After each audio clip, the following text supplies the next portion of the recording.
Hello दोस्तों, नमस्कार। आज का टॉपिक है कि जैनिज्म क्या है और वह भारत में क्यों नहीं फैला।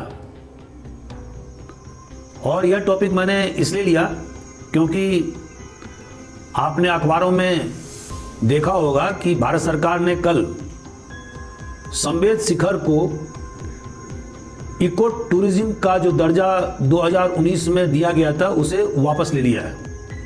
और इसका कारण यह है कि हजारों के तादाद में जैनियों ने बॉम्बे में आंदोलन किया, क्योंकि झारखंड सरकार ने संवेद शिखर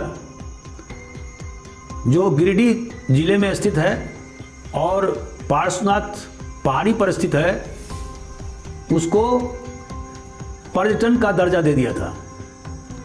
और जैनियों को यह शंका हुई कि अगर पर्यटन का दर्जा दिया जाएगा, संवेद शिखर के आसपास लाखों के तादाद में लोग आएंगे और वहाँ की पवित्रता को नष्ट करेंगे, क्योंकि पर्यटन का दर्जा होने से नॉन वेज का इस्तेमाल होगा, मटन का, दारू का सेवन लोगों के द्वारा किया जाएगा। तो यह जैन धर्म के विचार के खिलाफ है और इसलिए लाखों के तादाद में बॉम्बे में जैन धर्मावलंबियों के द्वारा प्रदर्शन किया गया। और इसी कारण से भारत सरकार ने 2019 का जो अपना आदेश था, जो संवेद शिखर को और आसपास के इलाके को इको टूरिज्म का दर्जा दिया गया था, उसे वापस ले लिया। दोस्तों, संवेद शिखर जैनियों के लिए पवित्रतम स्थल है। इसके अलावा हिंदुस्तान में करीब 10 और पवित्रतम स्थल हैं जहां पर कि अक्सर जैन धर्मावलंबी के लोग तीर्थ यात्रा करते हैं। आपको मालूम होगा कि हिंदुस्तान में करीब 4.5 मिलियन अर्थात 45 लाख लोग रहते हैं और पूरे विश्व की जनसंख्या को मिलाकर अगर देखें तो करीब 50 लाख जैनियों की संख्या है। एक छोटा सा कम्युनिटी है, लेकिन आर्थिक मामले में हिंदुस्तान के 20% नेशनल वेल्थ पर उनका कब्जा है। तो आप समझ सकते हैं कि जैन धर्मावलंबी आर्थिक रूप से कितने ज्यादा ताकतवर हैं। तो इसी को मद्देनजर रखते हुए भारत सरकार ने संवेद शिखर को इको टूरिज्म का दर्जा वापस ले लिया है। दोस्तों, शिखर संवेद जो पार्श्वनाथ पहाड़ी पर स्थित है और झारखंड के गिरिडीह जिला में अवस्थित है, इसके अलावा Ranakpur Jain temple Rajasthan, Dilwara temple mount Abu Rajasthan, Gomateshwara temple Karnataka, Shri Digambar Jain Lal Mandir Red fort के पास दिल्ली में, पालिताना टेम्पल गुजरात में जो भावनगर के पास में है, सोनागिरी टेम्पल जो मध्य प्रदेश में है, कुलपाक जी टेम्पल तेलंगाना नालगोंडा जिला में स्थित है, धर्मनाथ टेम्पल केरल में, हनुमान ताल जैन टेम्पल जबलपुर में। ये सभी 10 जैन मंदिर जैन धर्मावलंबियों के लिए पवित्रतम स्थल है और अक्सर इन मंदिरों की तीर्थ यात्रा जैनियों के द्वारा की जाती है। दोस्तों, जैन धर्म का उदय बौद्ध धर्म के साथ ही 6ठी शताब्दी ईस्वी में हुआ। हालांकि जैन धर्मावलंबियों का कहना है कि सबसे पहले तीर्थंकर ऋषभदेव ऋग्वेदिक काल में हुए। और जैसा कि आप जानते हैं कि ऋग्वेदिक काल हिंदुस्तान में 1500 बीसी से लेकर 1000 बीसी तक का अवधि है। लेकिन 24 तीर्थंकरों में सबसे ज्यादा महत्वपूर्ण तीर्थंकर महावीर हुए, जो 6ठी शताब्दी में पैदा हुए और महात्मा बुद्ध के समकालीन थे। तो दोस्तों, आखिर जैन धर्म के प्रमुख सिद्धांत क्या हैं? इसके 5 सिद्धांत हैं। पहला, नॉन वायलेंस, अहिंसा। दूसरा, सत्य, आप झूठ मत बोलिए, हमेशा सत्य बोलिए। तीसरा, डोंट स्टील, मतलब अस्तेय, मतलब किसी का सामान मत चुराइए, चोरी करना निषेध है जैन धर्म में। और चौथा, डोंट होर्ड, मतलब अपरिग्रह, जितना आपको आवश्यकता है उतना ही आप धन संग्रह करिए, उससे ज़्यादा नहीं करिए। लेकिन सबको मालूम है कि इस नियम का कोई भी पालन नहीं करता। हालांकि यह पर्यावरण के लिए सबसे महत्वपूर्ण सिद्धांत है। अगर प्रत्येक व्यक्ति उतना ही संग्रह करे, उतना ही उसका प्रकृति का इस्तेमाल करे जितना जरूरी है, तो पर्यावरण में जो परिवर्तन हो रहा है उस पर बहुत ज़्यादा रोक लग जाएगी। लेकिन ऐसा हो नहीं रहा है। और पांचवा है टू ऑब्जर्व कॉन्टिनेंस, मतलब ब्रह्मचर्य का पालन करना। ये 5 मूल सिद्धांत हैं जैन धर्म के। दोस्तों,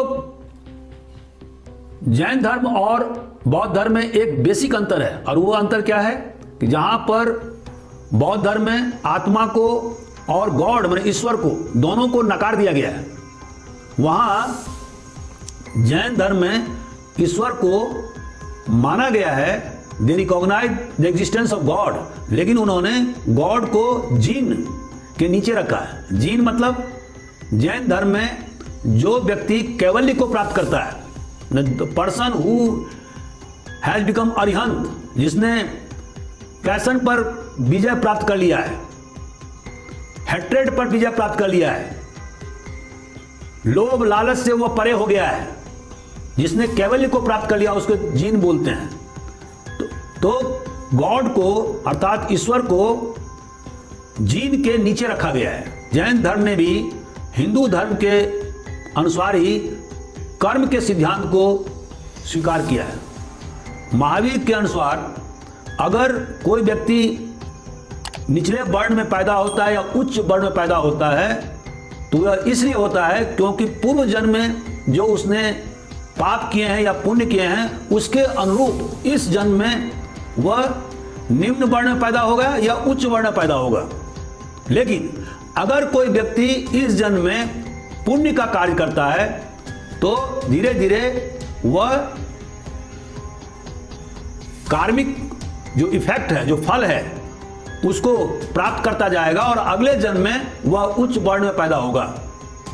जैन धर्म का मुख्य उद्देश्य है to liberate from worldly bonds, जो सांसारिक मोह माया है उससे मोक्ष प्राप्त करना, स्वतंत्र होना, यह जैन धर्म का मुख्य लक्ष्य है। और इस मुख्य लक्ष्य को प्राप्त करने के लिए कोई रिचुअल की, विधि विधान की, पूजा पाठ की जरूरत नहीं है। और इस तरह से जो वैदिक रिचुअल्स, जो पूजा पाठ, जो वैदिक कर्मकांड के द्वारा आम जनता को बताया गया था, उसको जैनिज्म पूरी तरह से अस्वीकार करता है। और जैन धर्म के अनुसार किसी व्यक्ति को मोक्ष प्राप्त करने के लिए जरूरी नहीं है कि वह वैदिक कर्मकांड करे। उसके लिए महत्वपूर्ण चीज है राइट नॉलेज, सम्यक ज्ञान, सम्यक विश्वास, राइट फेथ अपने तीर्थंकरों में, और राइट एक्शन, सम्यक कार्य जो उसके। तो इसका मतलब हुआ कि त्रिरत्न इसको बोलते हैं जैन धर्म में, राइट नॉलेज, सम्यक ज्ञान, सम्यक विश्वास और सम्यक कार्य, राइट एक्शन। ये त्रिरत्न है जैन धर्म में, और इन तीनों रत्न को पालन करने से प्रत्येक व्यक्ति को मोक्ष प्राप्त हो सकता है, अर्थात वह cycle of birth and death से उसे छुटकारा प्राप्त हो सकता है। जैन धर्म ने पूरी तरह से युद्ध को नकार दिया है। उसे युद्ध में कोई विश्वास नहीं है, क्योंकि वह अहिंसा में विश्वास करता है। और जैन धर्म ने एग्रीकल्चर, कृषि को भी पूरी तरह से नकार दिया, क्योंकि जब आप खेती करते हैं तो बहुत सारे जीव जंतु मारे जाते हैं। तो इसीलिए जैन धर्मावलंबी ना तो आजकल कृषि का कार्य कर रहे हैं और ना वो युद्ध में जाते हैं, और इसीलिए उनका जो कार्य क्षेत्र है वो है व्यापार और वाणिज्य और व्यवसाय। तो आप देखते हो कि अधिकांश जैनी लोग वाणिज्य, व्यवसाय, व्यापार करते हैं। लेकिन एक बात ध्यान में रखने योग्य है कि अगर यदि आप पुराने जमाने में देखेंगे तो बहुत सारे जैनी लोग कमांडर इन चीफ हुए हैं, सेनापति हुए हैं, और इसका मतलब ये हुआ कि अगर कोई आप पर हमला करता है तो उसका प्रतिकार करना जरूरी है, और अगर उसमें अगर वायलेंस माने हिंसा का उपयोग होगा तो वो भी क्षम्य है। मान लीजिए कोई सोल्जर, सेना के जवान देश की रक्षा में कर्तव्यरत है और उस पर बाहरी देश के द्वारा आक्रमण किया जाता है, तो अगर वह हिंसा का प्रयोग अपने बचाव के लिए करता है तो वह क्षम्य है, और जैनिज्म में इसकी मान्यता दी गई है। दोस्तों, जैनिज्म का फिलॉसफी क्या है? जैनिज्म का दो महत्वपूर्ण फिलॉसफी है, वो है स्यादवाद और एकांतवाद। स्यादवाद का मतलब होता है डुअलिस्टिक फिलॉसफी। इसका मतलब ये होता है कि मैटर और सॉल मतलब पदार्थ और आत्मा, ये दो महत्वपूर्ण चीज है।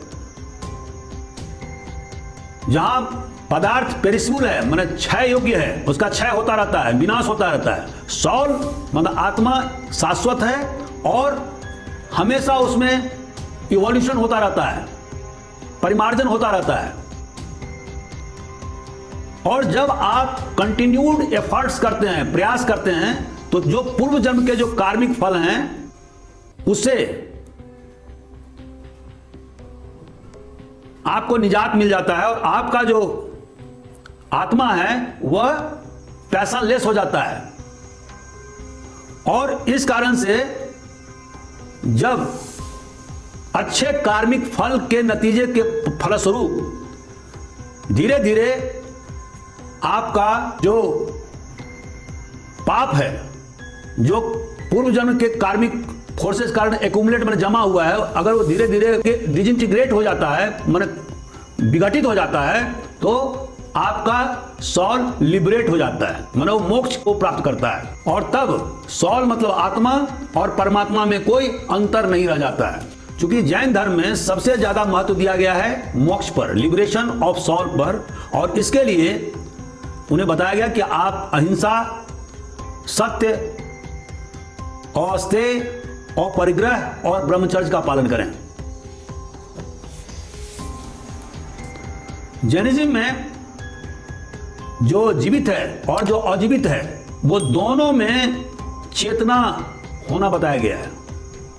और जिस तरह से जीवित व्यक्ति को घायल होने से, चोट पहुंचने से दर्द होता है, उसी तरह से अजीवित को भी, जैसे पत्थर को, उसको भी चोट पहुंचती है। इसलिए आपने देखा होगा कि जब जैनी लोग चलते हैं रास्ते पर तो कूदते नहीं हैं, उन्हें लगता है कि पृथ्वी को चोट पहुंचेगी। और इस तरह से जैन धर्म में वैदिक ऑथोरिटी को पूरी तरह से रिजेक्ट कर दिया गया, अस्वीकार कर दिया गया है, और ब्राह्मण की सुप्रीमेसी को, सर्वोच्चता को भी उन्होंने पूरी तरह से रिजेक्ट कर दिया। दोस्तों, डॉक्ट्रिन ऑफ अनेकांतवाद जैन धर्म का एक सबसे विशिष्ट फिलॉसफी है, और इसका मतलब है कि अल्टीमेट ट्रुथ और वास्तविकता में रियलिटी बहुत ही पेचीदा है, कॉम्प्लेक्स है, और इसके अनेक पहलू होते हैं। इसका मतलब यह भी होता है कि no single specific statement can describe the nature of existence and the absolute truth, और this knowledge of truth is comprehended only by Arihant. ऐसे व्यक्ति जिसको कि अरिहंत कहा जाता है, वही समग्र रूप से सत्य को समझ सकते हैं। अरिहंत मतलब क्या होता है कि जिस व्यक्ति ने अपने अंदर के पैशन को, लोभ को, लालच को, क्रोध को, घमंड को पूरी तरह से विजय प्राप्त कर लिया है। अनेकांतवाद का जो मुख्य सिद्धांत है वो यह है कि नॉन एब्सोल्यूटिज्म, कोई भी चीज पूरी तरह से एब्सोल्यूट नहीं है, उसमें धार्मिक विभिन्नता है, रिलीजियस प्लूरलिज्म है, और यह थ्योरी हर प्रकार के कट्टरवाद को विरोध करता है। दोस्तों, जैनिज्म में, बुद्धिज्म में और हिंदुइज्म में क्या अंतर है, क्या समानता है? तो जैसा मैंने अभी बताया कि जैनिज्म में भी, बुद्धिज्म में भी और हिंदुइज्म में कर्म की थ्योरी की प्रधानता दी गई है कि अगर आप पिछले जन्म में जो काम करते हैं, पुण्य करते हैं या पाप करते हैं, उसका रिफ्लेक्शन आपको वर्तमान जीवन में होता है। और जब आप इस जन्म में बेहतर कार्य करेंगे तो उसका फल आपको आगे वाले जन्म में मिलेगा। दिस इज कॉल्ड कार्मिक थ्योरी।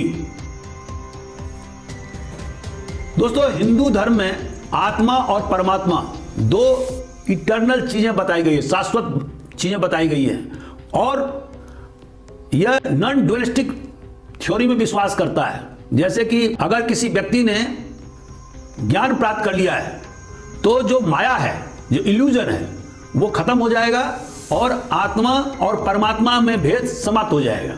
लेकिन जैनिज्म में शाश्वत लेकिन बदलते हुए माने चेंजिंग जीव माने सॉल को बताया गया है। सॉल मतलब आत्मा जैनिज्म में हमेशा बदलता रहता है और bound to the body and matter to each life time.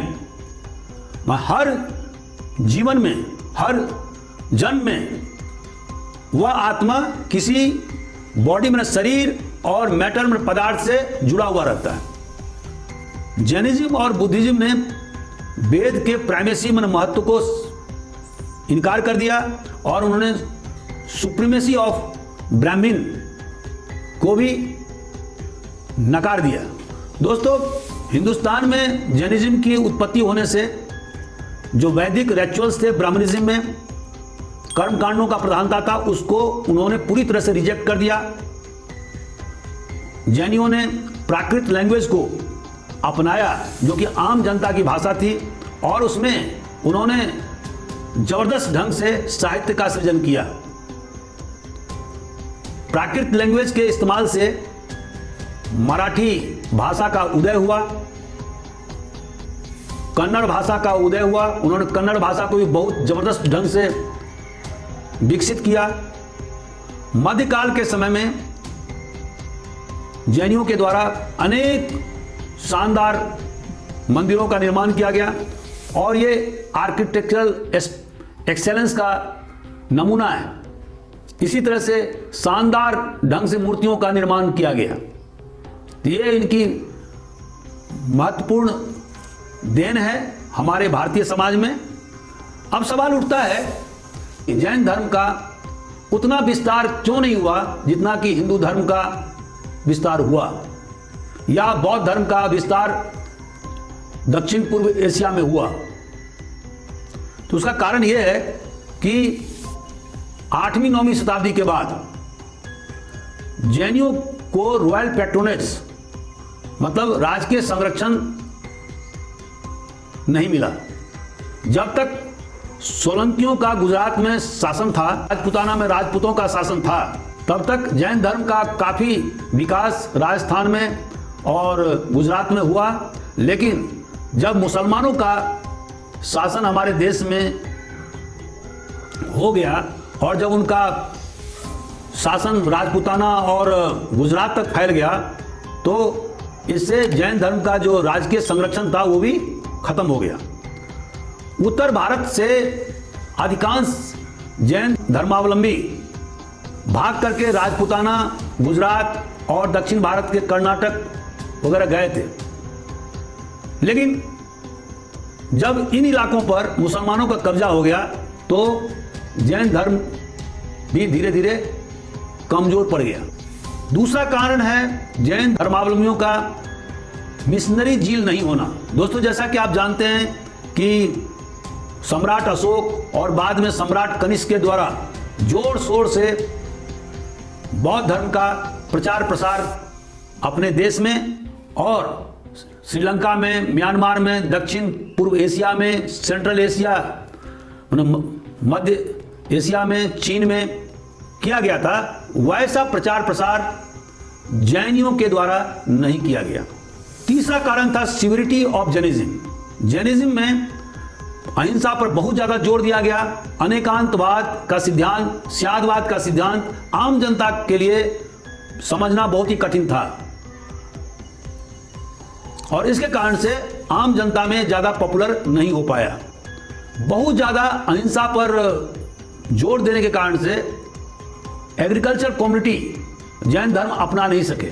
और आप जानते हैं कि हिंदुस्तान कृषकों का देश रहा है और जब कोई धर्मावलंबी खेती किसानी नहीं कर पाएगा, क्योंकि इससे ये खतरा होगा कि जीव जंतु मरेंगे, तो निश्चित रूप से वह धर्म निचले स्तर तक नहीं पहुंच पाएगा। और यह सबसे बड़ा लिमिटेशन था जैन धर्म का। दोस्तों, 5वीं शताब्दी में जब बिहार में और उसके आसपास जबरदस्त अकाल पड़ा तो बहुत सारे जैनी भद्रबाहु के नेतृत्व में दक्षिण भारत अर्थात कर्नाटक पहुंच गए। लेकिन बाद में 12 साल के बाद जब वो वापस आए तो उनमें और जो वहाँ के पुराने जैन धर्मावलंबी थे उनमें आपस में मतभिन्नता आई और जिसके कारण से जैन धर्म 2 भागों में बंट गया, श्वेतांबर और दिगंबर। और इससे काफ़ी नुकसान हुआ जैन धर्म के प्रचार प्रसार में। एक अन्य जो महत्वपूर्ण कारण था वह था वैष्णव धर्म, शैव धर्म और लिंगायत धर्म का हमारे देश में जोर शोर से आगे बढ़ना। तो जैसा कि आपको मालूम है कि जैन धर्म दक्षिण भारत के तमिलनाडु तक फैला हुआ था, लेकिन जब अलवर संप्रदाय के लोग, नायनार संप्रदाय के लोग दक्षिण भारत में बहुत ज़्यादा सक्रिय हुए, उन्होंने भक्ति आंदोलन चलाया और यह भक्ति आंदोलन उत्तर भारत में भी आया और यहाँ पर भागवत धर्म का जोर शोर से प्रचार प्रसार हुआ। कर्नाटक में और महाराष्ट्र में लिंगायत का जोर शोर से प्रचार हुआ, जो कि लॉर्ड शिव के मानने वाले हैं और जिनकी तादाद आज की तारीख में कर्नाटक में 20% है और महाराष्ट्र में 10% है। तो जब लिंगायत का प्रचार प्रसार बहुत तेजी से हुआ तो बहुत सारे जैन धर्मावलंबी लिंगायत हो गए या वैष्णव धर्म में कन्वर्ट हो गए या भागवत धर्म को उन्होंने अपना लिया। बाद में इसी शैव धर्म, वैष्णव धर्म और भागवत धर्म, ये तीनों का जो मिला जुला परिष्कृत रूप है हिंदू धर्म। क्योंकि आप जानते होंगे कि प्राचीन भारत में कभी भी हिंदू धर्म शब्द का इस्तेमाल नहीं हुआ है, ब्राह्मणिज्म का इस्तेमाल हुआ है, ब्राह्मण धर्म का इस्तेमाल हुआ है। लेकिन 8वीं 9वीं शताब्दी के बाद में हिंदुस्तान में इन तीनों धर्मों का एक मिला जुला धर्म, हिंदू धर्म, तेजी से दक्षिण और उत्तर भारत में भक्ति आंदोलन के कारण बढ़ा और इससे जैन धर्म पर विपरीत असर पड़ा और इसके कारण से इसका विस्तार पूरे देश में नहीं हो पाया। आज की तारीख में जैन धर्म राजस्थान के कुछ इलाकों में, गुजरात के कुछ इलाकों में और कर्नाटक के कुछ इलाकों में तक ही सीमित है और इनकी तादाद 4.5 मिलियन अर्थात 45 लाख है, जबकि विदेशों में करीब 5 लाख जैन धर्मावलंबी हैं। तो दोस्तों, आज का हमारा वीडियो कैसा रहा आप अपना कमेंट जरूर दें। अगर आपका कोई सुझाव है तो उसे जरूर हम शामिल करेंगे। Thank you very much.